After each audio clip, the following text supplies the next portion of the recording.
So Vaheguru Ji ka Khalsa, Vaheguru Ji ki Fateh. Right. So a question was prompted, which was, um, under the current circumstances that we're seeing around us, why is being a human being better or worse than being an animal? For example, we've polluted everything we've touched. Yeah. We're the only species that wants to control everything, isn't it? Yeah. Want to know everything about everything. We're the only species that kill each other for profit, isn't it? Think about it. We're the only species which live a life, and I'll use the words of Guru Nanak, and there's a statement he says, um, Hire jaisa janam kaudi badle jaye, meaning life is a priceless jewel and you're exchanging it for shells, right? What are you taking? What are you getting? So is it money? Is it people? Is it fame? Is it strength? Whatever you're seeking, whatever you're looking for, what's its worth? Well, I feel like it's down to accountability. If somebody is not willing to hold accountability, then it's a question that can never be answered. Or that's when the pride of being in control. If you acknowledge the facts, it should be reckoned with shame. Sure. Okay. The Okay. lack of accountability. Ability. Okay. Lack of accountability can be seen. So within this paradigm, and it depends on what you see life as. Okay. So in the wisdom traditions, and I'll go to wisdom traditions different from knowledge traditions. Knowledge you get from universities. Wisdom you get from masters. Masters have masters behind them that can be traced down 5,000 years, 2,000 years. That's a master. Anything else, Mickey Mouse. You may be a professor, may have PhDs, but it doesn't mean you're a master. Right? Very different wisdom tradition. You have to ask yourself the question, what do the wisdom traditions say? What do they say? And they're found in everywhere. Perhaps not in the mainstream culture, because our wisdom comes from TV. Our wisdom comes from propaganda. Our wisdom comes from fashion. Our wisdom comes from celebrities. Where are our wisdom traditions?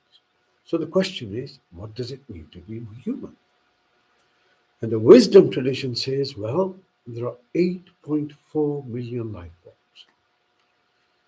And the Buddhists say that, the Hindus say that, um, the Jains say that, the Tibetan tradition say that, the Gurma tradition say that, the Zen tradition say that.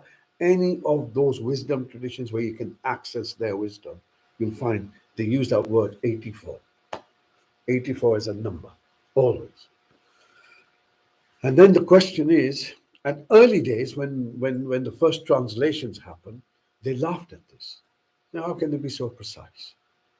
But now, as science is getting better and better equipped, it's finding there are different life forms, not just confined to what we call Earth, but different ways of looking at life.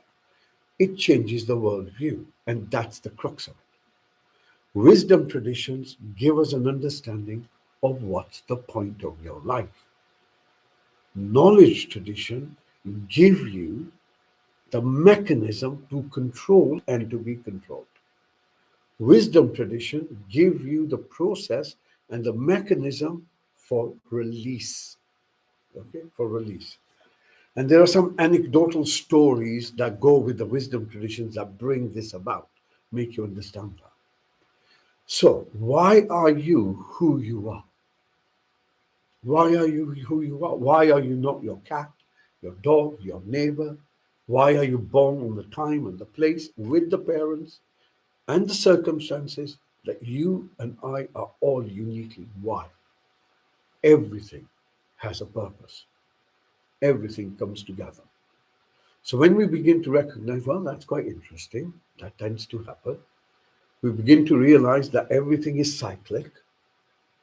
We begin to realize that life is an evolution of consciousness that begins right at fundamentally what we would call immaterial stuff, stuff that's material, but it still exists as consciousness, which begins to evolve and it becomes all these different life forms. And there is a point at which it has a manifestation of itself as a human.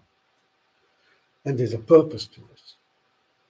The purpose is either you go forward or you drop back.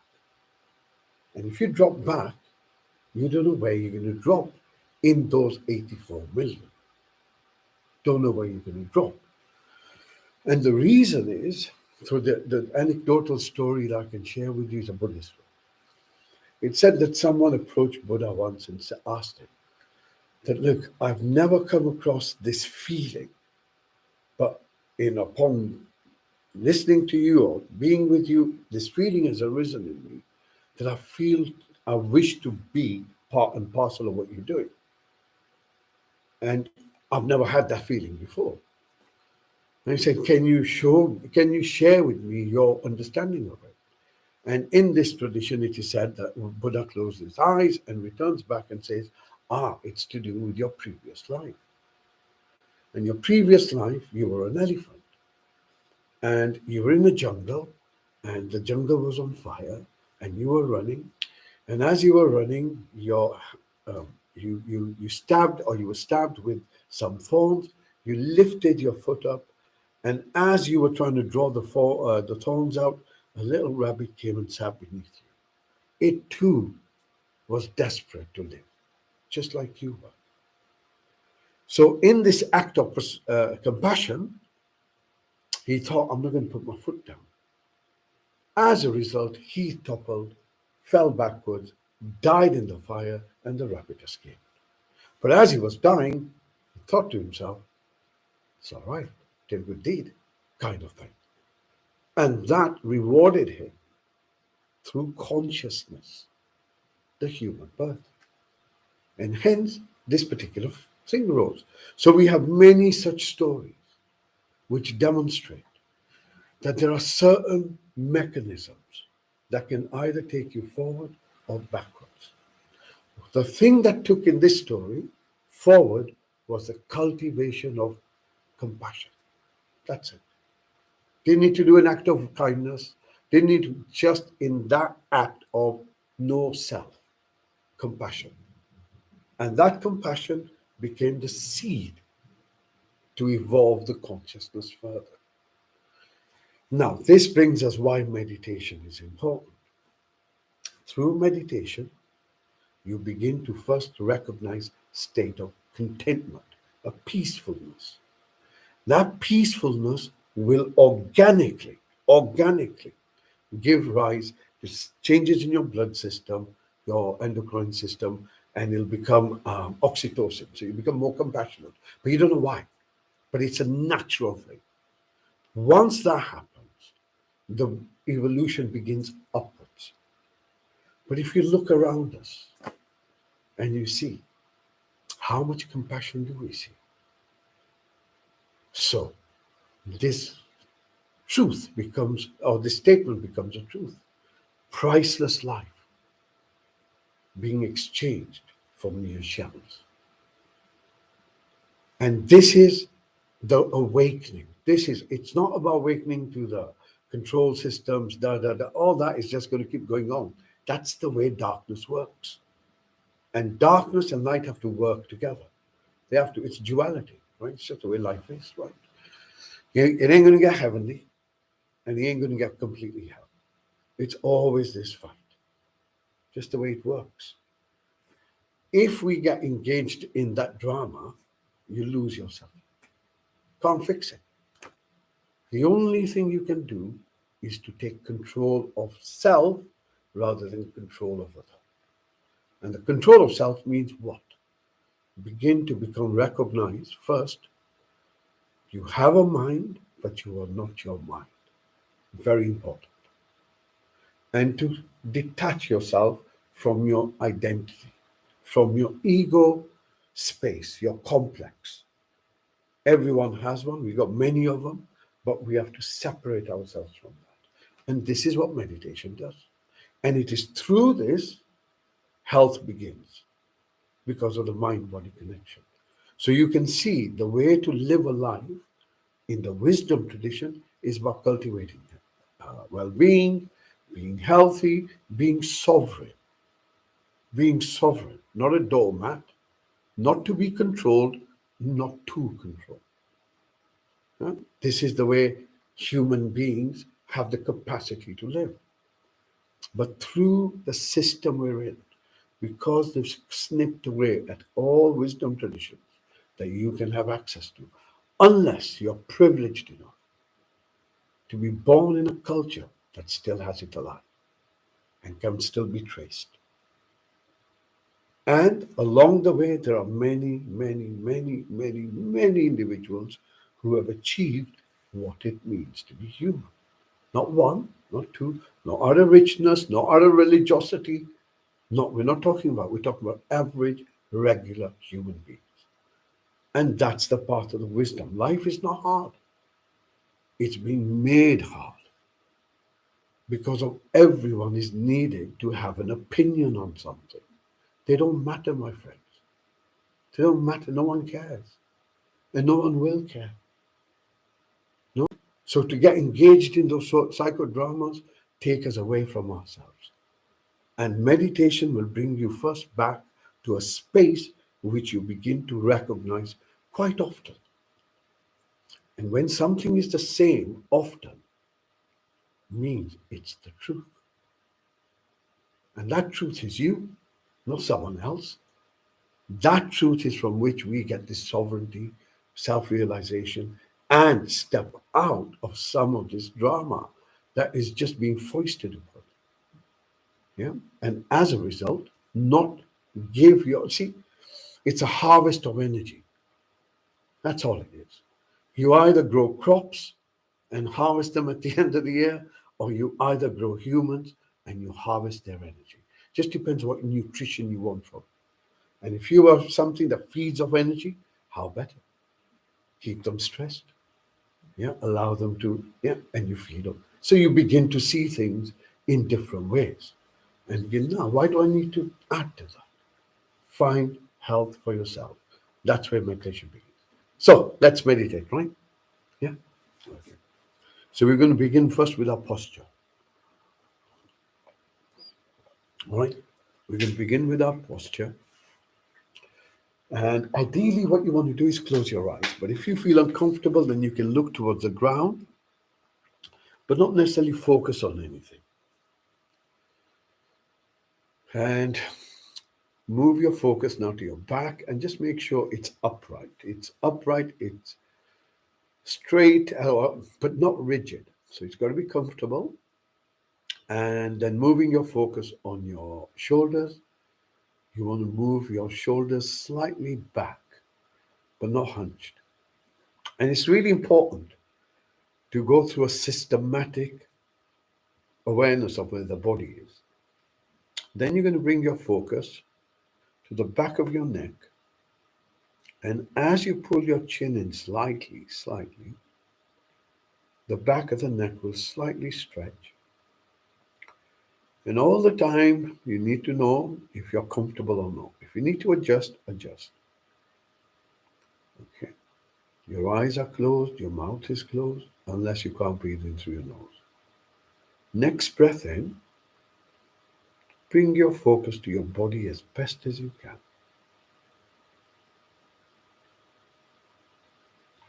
So you're not imagining yourself, you're not thinking about the body, you're simply becoming present to it.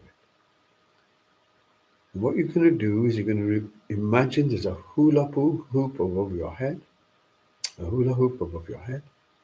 And as this hoop comes down, it lights up your body. So if there's any sensation that's dominant, so it could be a pain, tightness, an itch, tension, just go through your body from the top of your head, moving down, looking for anything that's dominant in the body at the moment.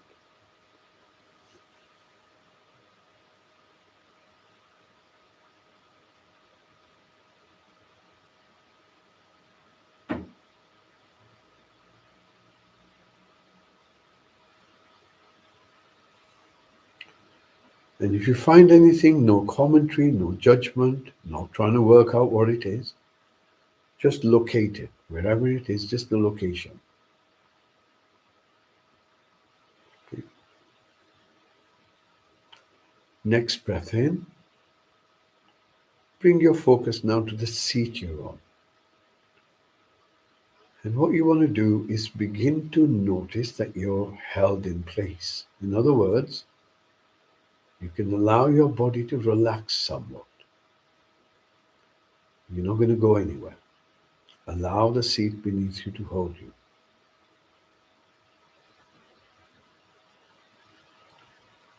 Okay? And you will notice there are sensations where your seat makes contact with your body. Bring your focus to those sensations in your body. So you're not trying to work them out, you're simply noticing them. From those sensations, as you breathe in, bring your focus up so you become aware of your hips. A simple body scan, noticing what's going on with my body right now.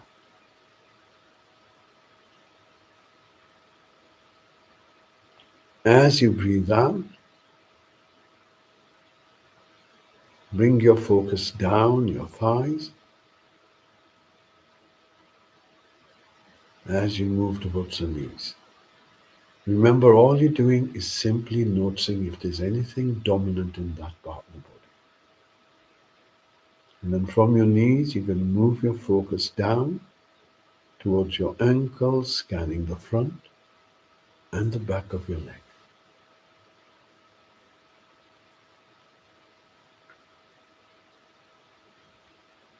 From your ankles, you move your focus to your feet.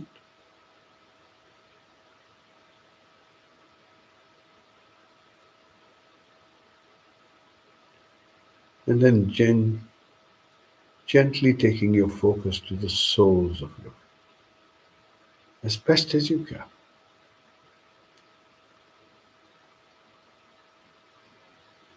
Next breath in, you come back to the seat you're on. And once again, allow yourself to be held.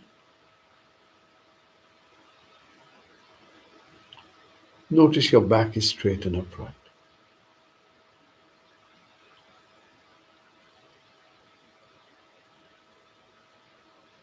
As you breathe in, bring your focus from your lower back, scanning all the way to the middle back. Just becoming aware of this part of the body as best as you can.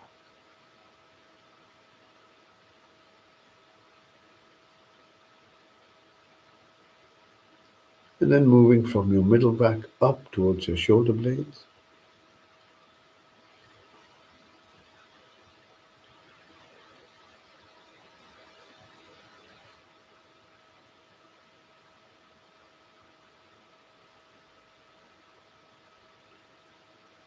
Notice your shoulders. See if you can relax them a bit. Allow them to soften, if that's possible. Unburden yourself. And then from your shoulders, you move down towards your elbows.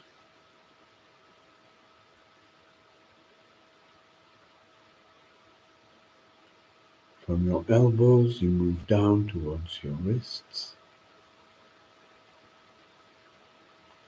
Remember, you're looking for sensations, right? And then gently moving your focus to the palms of your hands as best as you can.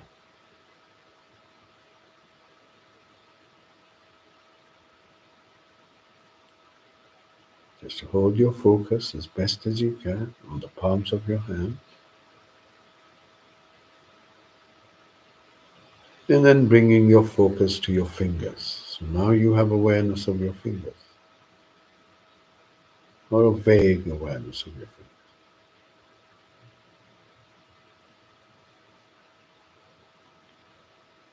As you breathe in, you bring your focus to your eyes. And you notice the darkness.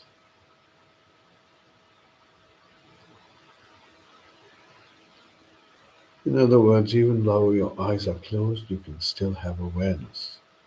You still see. Recognize awareness.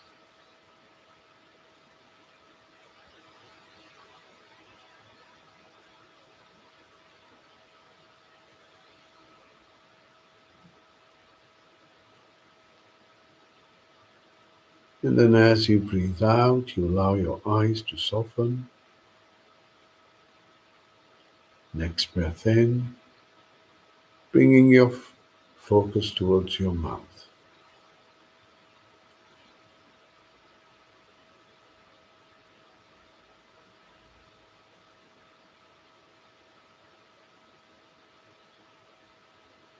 And all you want to do at this stage is simply become aware of the sensations.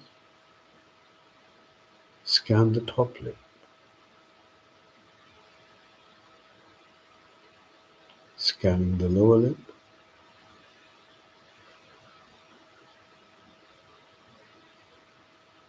and then as you breathe in, bringing your focus to your mouth, inside your mouth. Notice the sensations on the roof of your mouth,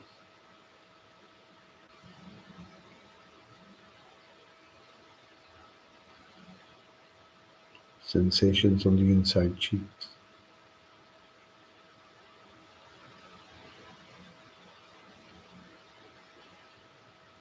Notice your tongue. Allow it to soften.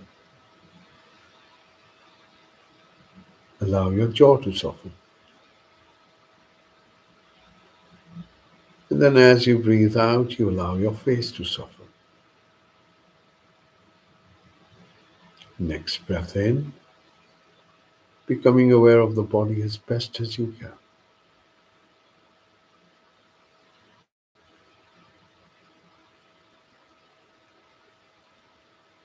Is there anything dominant within the body that attracts you,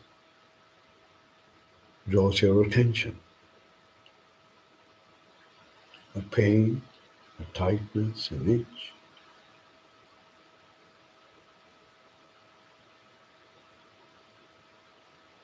Next breath in, you're going to bring your focus now to your inner space. And by this I mean your thinking and how you're feeling.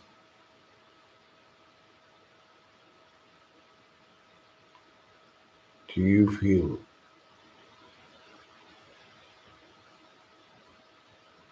alert or do you feel drowsy?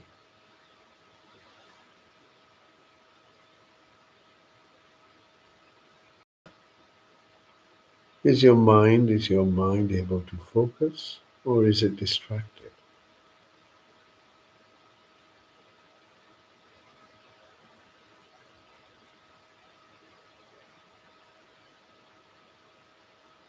Gently bring your focus now to your chest, and you're going to notice that the chest is moving in rhythm with your breath.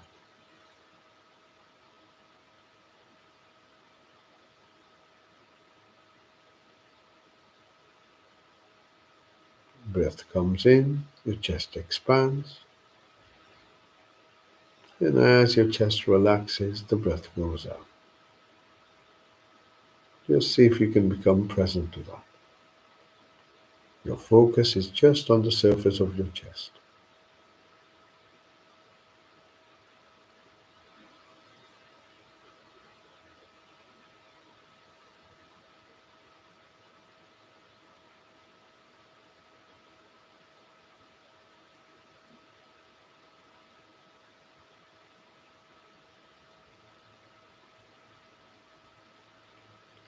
Next breath in, bring your focus a bit deeper into yourself, as though you're right at your heart. And you will try and hold that focus there for a short while.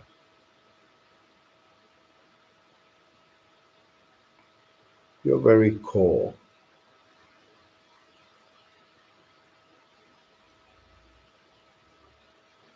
And as you hold your focus there, Begin to notice how you're actually feeling right now.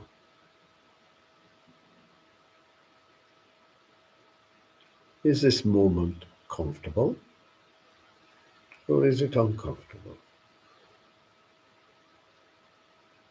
Is this moment, just this moment, peaceful or is it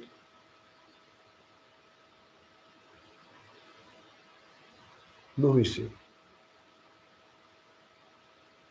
uncomfortable, unpleasant, unsettled? How do you feel? Do you feel settled just in the moment?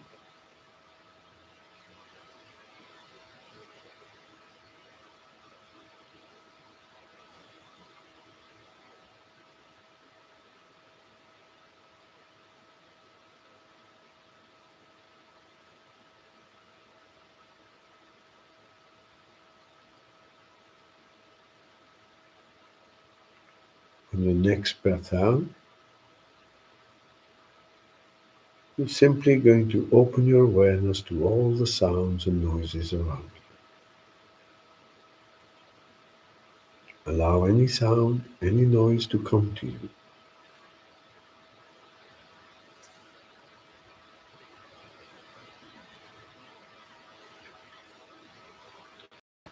Not try and work it out, not try and listen, not searching, just listening.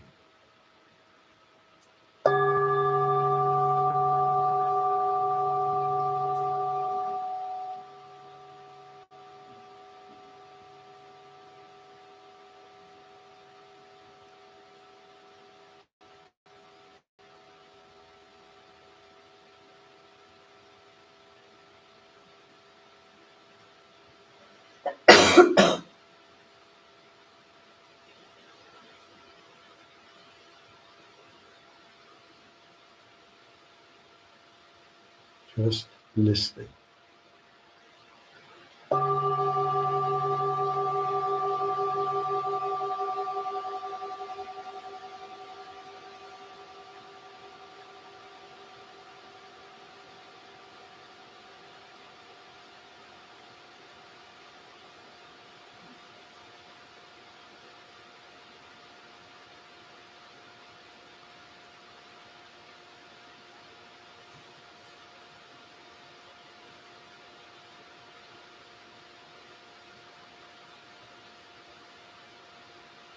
When you're ready, bring your focus just beneath your nose.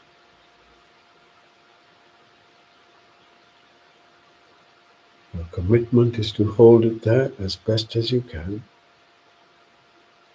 and begin to watch your breath.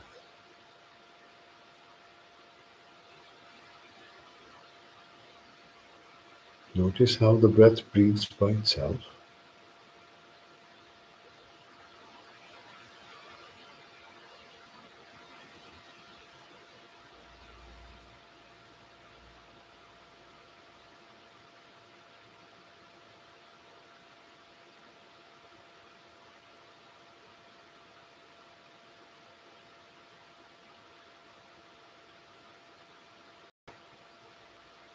When you find your focus has drifted by a thought, distracted by a story, a thought, my voice, notice the distraction come back to your breath. Your focus just beneath your nose, allowing the breath to breathe by itself.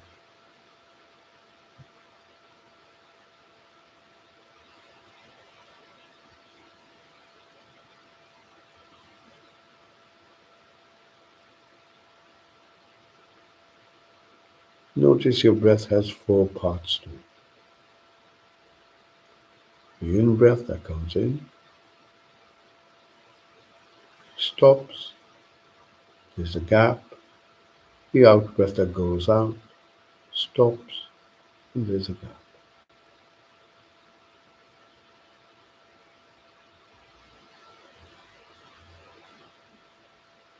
Start, end of your in-breath, start, end of your out breath.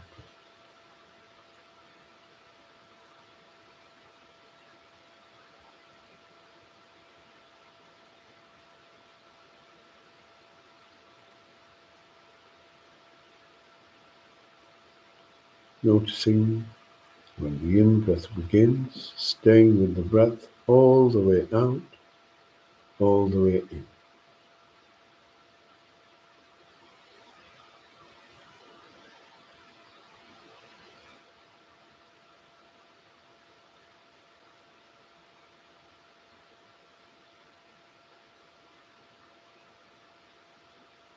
And to get a bit deeper into the moment of now,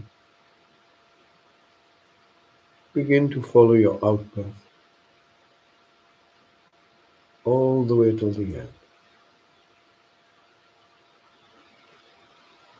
And as you do so, allow your body to soften a little bit more,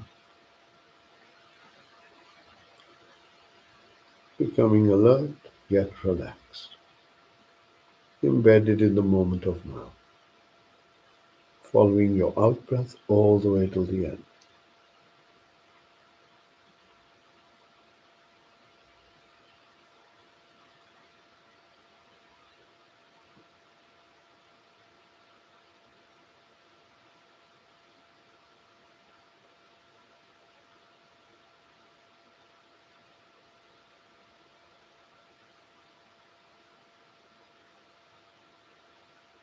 Notice how you're breathing now.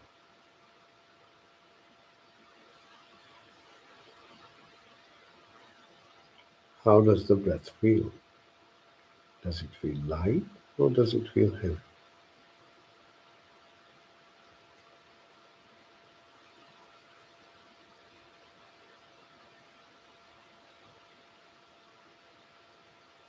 Stay with your breath.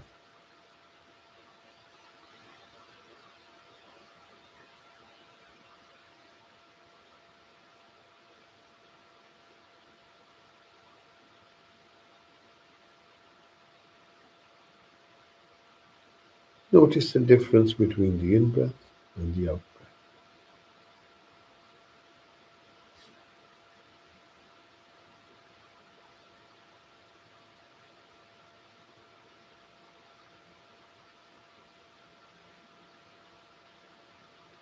Stay with your breath.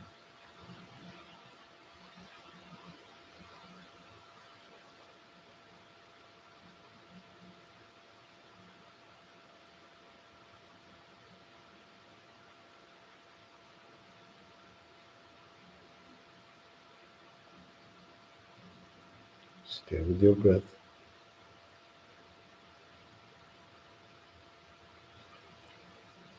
And then, as best as you can, see if you can listen to your breath.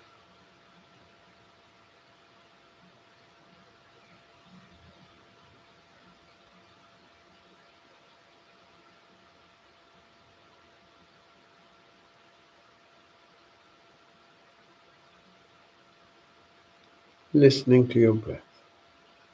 Trying to listen to the in breath as it comes in. Try and listen to the out breath as it goes out.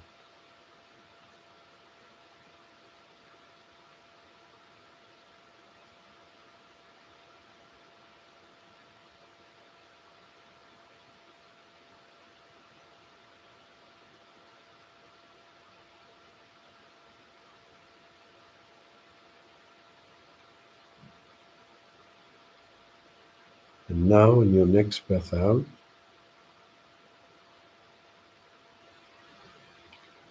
you're going to open your awareness once again to all the sounds around you, simply listening. And allow the bell to take you into the silence, always listening.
Take a moment to notice your experience. If it feels peaceful, focus on the peace. If it feels silent, focus on the silence.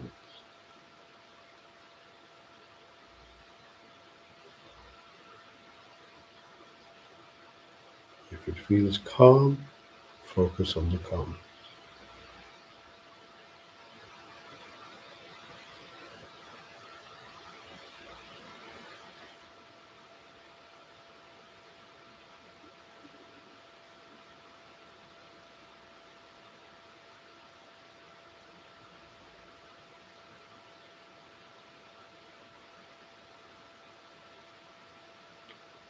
Gently bringing your focus just beneath your nose, and you're going to sit with your breath in silence.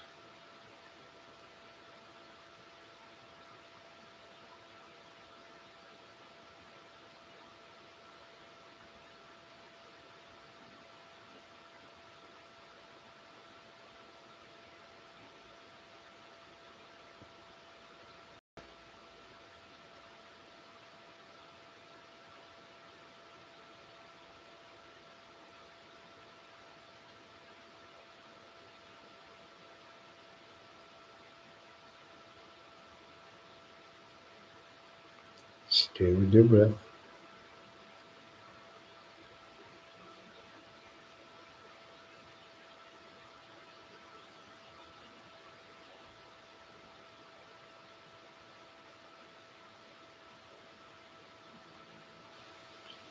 On your next breath out, you expand your awareness, becoming aware of the body once again.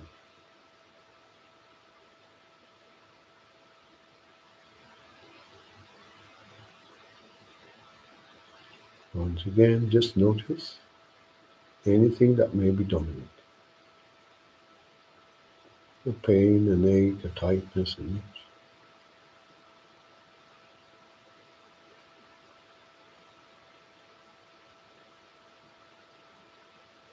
Notice the chair still holds you in place.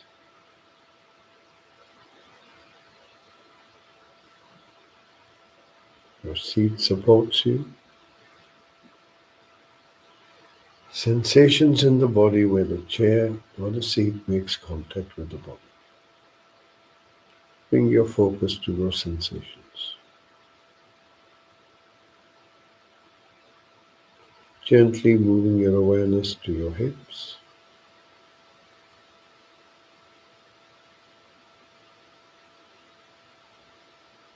Allowing this awareness to move down your thighs towards your knees. Take your time.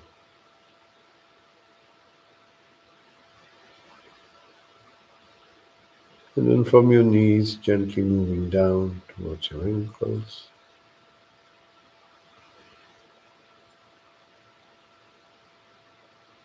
Coming to your feet.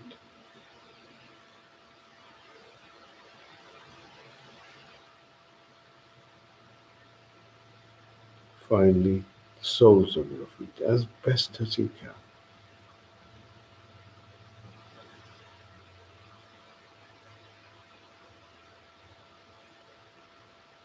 Next breath in, bring your focus back to the seat. Notice how well you're supported, held, grounded.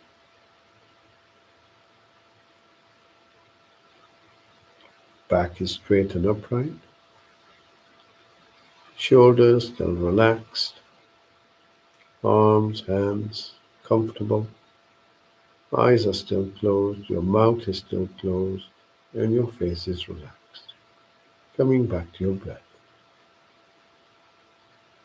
And now as the breath comes in, you sense your body. As the breath goes out, you sense your body.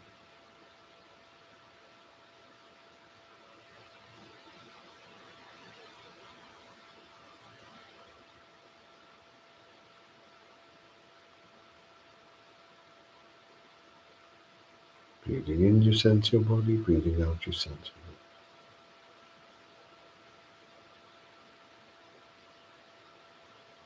Breathing in, you are at peace. Breathing out, you are at peace.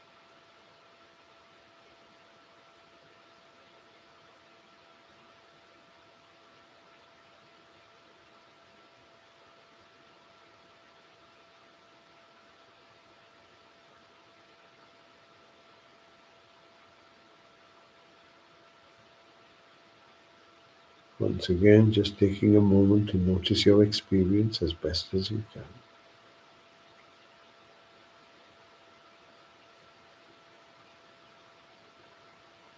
The intention to smile. When you hear the next bell, use this bell to draw some long, slow breaths, and in your own good time, gently open your eyes.